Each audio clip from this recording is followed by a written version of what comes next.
Welcome to Affording College with Aaron Greene, founder and president of College Liftoff. Thanks, Deep Throaty Guy. All right, so today we're going to talk about this. Should college be free? This has been a hot button item on our political campaign this year, and I can tell you right now, this podcast is not going to be political, it's not going to be partisan. We're going to talk about this from a purely educational standpoint and see what the benefits are and what the downsides are to offering free college. So let's answer that first question right off the top. Should college be free? Answer, no. Like any asset, there's an inherent value to education. There is. So whether it's a 4-year bachelor's degree, 4-year public, 4-year private, technical, community, trade, they're all assets because they will yield better futures. There's value to that. You're actually going to be able to earn more money with the better degree that you can get that's honing your skills. However, if you break down the plan for free education that former presidential candidate Bernie Sanders has proposed a few months ago, it actually doesn't say all education should be free. It only takes into account community college and 4-year public tuition.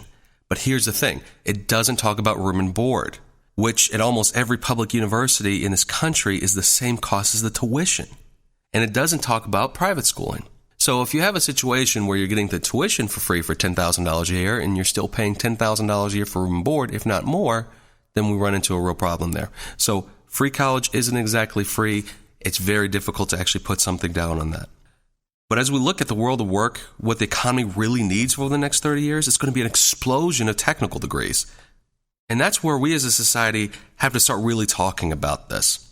And when we think about our kid, as we call it in our office, our special snowflake, when we look at what the world of work is going to really look like, we're looking at an explosion of degrees that are going to really need technical training. That could be associate's degrees. That could be certificates. We need electricians.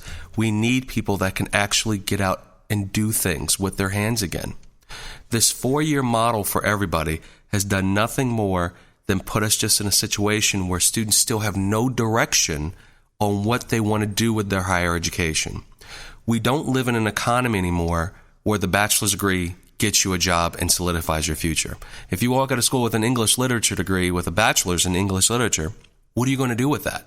Versus a student that's walking out with some technical training in plumbing out of a 2-year degree where you're paying $8,000 in total for that degree, not $200 or even $80 at the low end, and they're walking out making $50,000, $60,000 a year and upwards of $100,000 for the end of their career. And a lot of times they can control what they do. So we as a society have to be able to look past, my kid has to get a 4-year bachelor's degree and they have to go to this school. If you're really looking out for your students' best interests in their future, you'll do what's right for them and set them up on the career path that suits them best. And that does not always equal 4-year bachelor's degree. That being said, since community college and technical degrees will be more valuable, they shouldn't be free.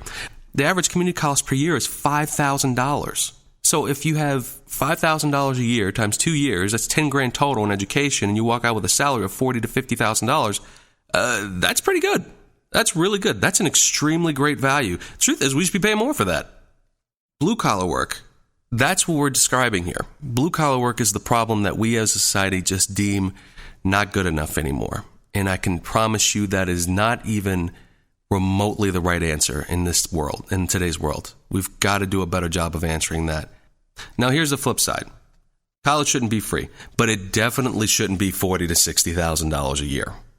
As we always talk about, it's about value. There's no bachelor's degree in this country that's worth that amount of debt.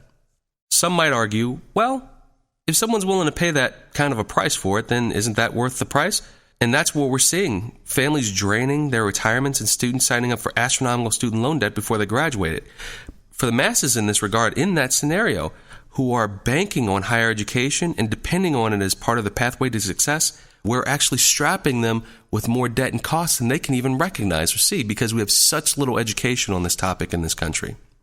When we talk about strapping you with student loan debt in the $50,000 to $60,000 to $70,000 range, even upwards of $80,000 to $100,000, we're talking about 20-somethings walking out with basically a mortgage on their back who often have to work 2 jobs just to pay this thing off. And this delays everything in life. This is delaying buying homes. This is delaying raising families or starting families. We're blaming our kids and saying, oh, they're lazy and they're kind of irresponsible. They're just kind of doing their own thing. Well, the truth is they can't afford to. They can't afford to do what a generation before did, which is walk out of college and buy a house, start a family. It doesn't work that way if you have $600, $700, $800 in student loan debt per month strapped to their back. You can't do it. So we've got to have a better answer to this. And I can tell you right now, the government's answer about higher education, is it really going to be of help? Not really, not much. It's like strapping a Band-Aid on a bullet wound at this point. Here's the thing about costs in every economy, in every economic situation. Costs never go backwards. They always stay the same, if not go higher.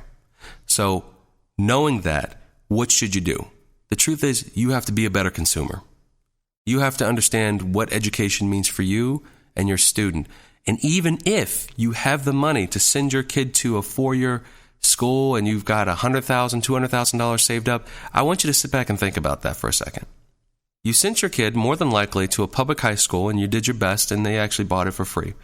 Well, you paid for it through property taxes and the like. But here you have a situation where you're buying them hundreds of thousands of dollars in education and they don't even know what they're doing with it. And you don't either. And you're guessing. But you don't have to guess. Be empowered. Empower yourself. Let's take a look at what they really are interested in and look honestly at the world of work and start lining up the student with the higher education expectations that can get them into the job and the work world. Make those 3 things line up. The student, the college, work. And that's how we solve this problem. College Liftoff can help empower you to make college affordable for your student. If you want to learn more about your options, Aaron will be responding directly to your emails. Email him a question at aaron@collegeliftoff.com. Thanks for listening to Affording College with Aaron Greene of College Liftoff. If you'd like more information, visit collegeliftoff.com.